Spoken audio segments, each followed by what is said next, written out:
प्रधानमंत्री मोदी की मां ते टिप्पणी करने वालियां ते केंद्रीय गृह मंत्री अमित शाह भड़के ने।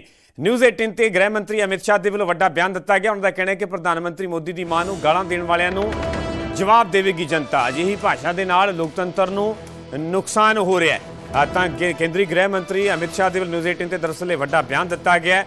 प्रधानमंत्री मोदी की मां ते टिप्पणी करने वालियां ते उन्हां दे वल्लों तिखा निशाना साधिया गया। उन्होंने कहा कि पीएम मोदी की मां नूं गालां देण वालियां नूं जनता जवाब देवेगी। अजिही भाषा के नाल लोकतंत्र नूं नुकसान हो रहा है।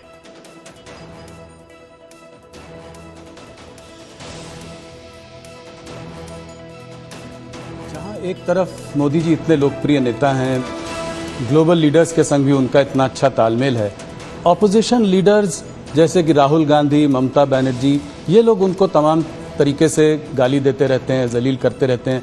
तो इसको आप कैसे देखते हैं? कोई उनको मौत का सौदागर बुलाता है, कोई एक दुर्भाग्यपूर्ण चीज है कि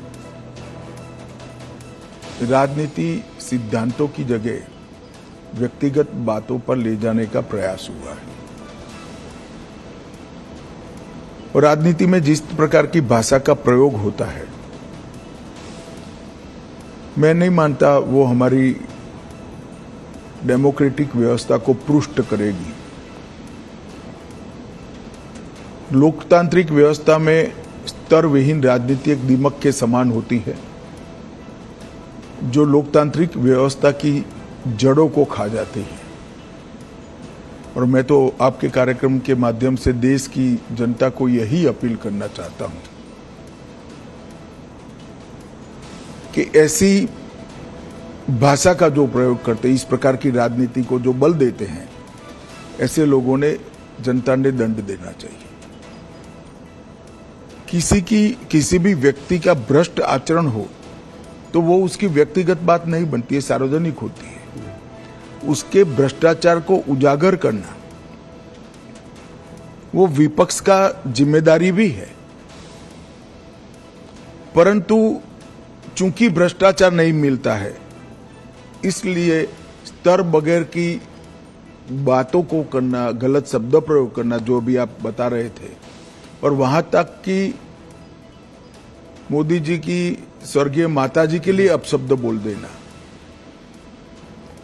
ये हमारी देश की लोकतांत्रिक राजनीति को पुष्ट नहीं करेगा। और मैं देश की जनता को जरूर कहना चाहूंगा कि ऐसे लोगों को दंडित करना चाहिए चुनाव के माध्यम से। पार्लियामेंट देश की सबसे बड़ी पंचायत है। वहां पक्ष और विपक्ष दोनों ने अपनी अपनी दृष्टिकोण से, अपने अपने सिद्धांतों की तहत देश के मुद्दों पर चर्चा करनी चाहिए। चर्चा करने से के लिए इससे बड़ा कोई मंच है नहीं। अब पहले दिन से ही पार्लियामेंट को बिखेर देने का प्रयास करोगे और वंदे मातरम होगा तब तक बिखेरते रहोगे, और फिर कहोगे कि हमें बोलने नहीं देते हैं। बोलने का समय स्पीकर साहब देंगे तो आप वॉकआउट कर जाओगे।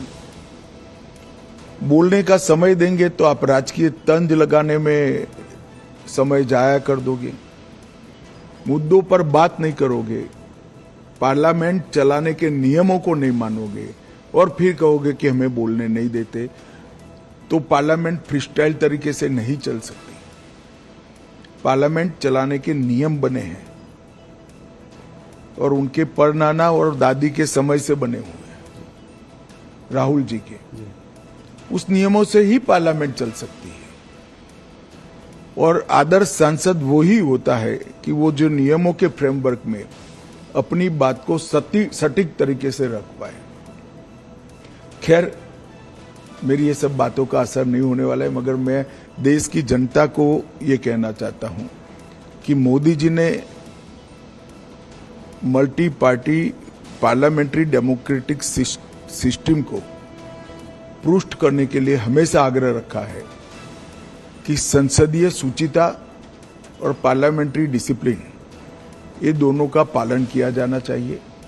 और मैं मानता हूं कि देश की जनता ने कभी न कभी शीर्ष करना पड़ेगा कि राजनीतिक आक्षेपबाजी में ही संसद का समय जाना चाहिए या कुछ फ्रूटफुल चर्चा होकर जनता के लिए अच्छे फैसले लेने चाहिए, चाहे सुरक्षा का हो, चाहे देश को समृद्ध करने का हो, चाहे रोजगारी के लिए हो, चाहे देश की औद्योगिक नीति के लिए हो, चाहे देश की कोऑपरेटिव नीति के लिए हो, चाहे करोड़ों गरीबों के कल्याण के लिए नीतियां बनानी हो। इस पर चर्चा करनी चाहिए या राजनीतिक आक्षेपबाजी करनी चाहिए। मोदी जी लोगों से एक दिल का रिश्ता बना लेते हैं।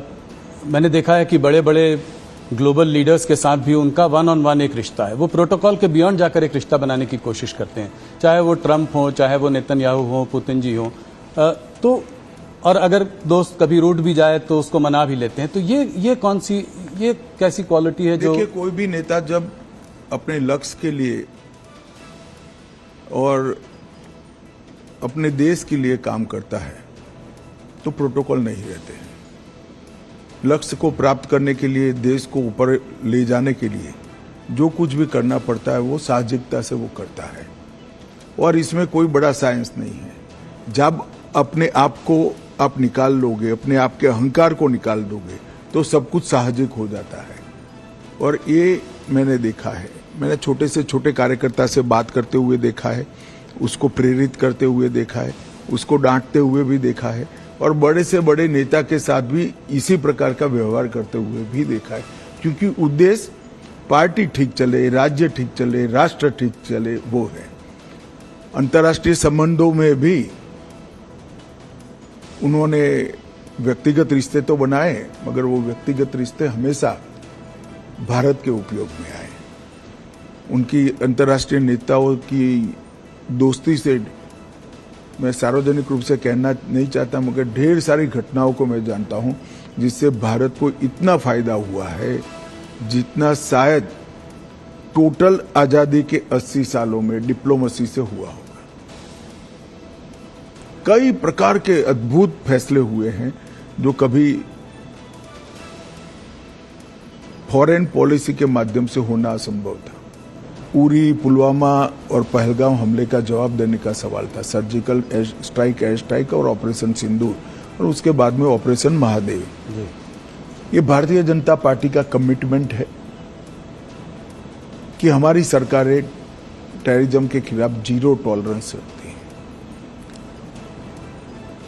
और मोदी जी के नेतृत्व में ये कोई कोरा नारा नहीं है, पॉलिसी है।